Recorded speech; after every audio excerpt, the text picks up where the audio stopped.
Sabi ni CCMJ, pampataba po ba yan o pampaputi? So, ito po ay pampaputi. Glutathione capsule na po ito. 120 soft gel ang laman sa isang bottle. And meron na siyang L-glutathione, vitamin C, ascorbic acid, zinc, and hydrolyzed collagen. So, ang pag-take po ng ating soft gel ay isa sa morning, isa naman sa evening, or pwedeng isa sa isang araw or dalawa sa isang araw kasi per serving dito ay 2 capsule.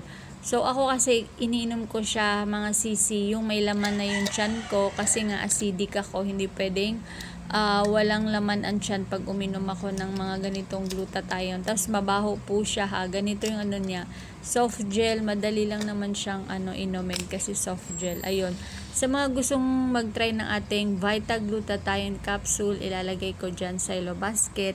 Sana nasagot yung tanong mo sisi, hindi siya pampataba, pampaputi, glutathione.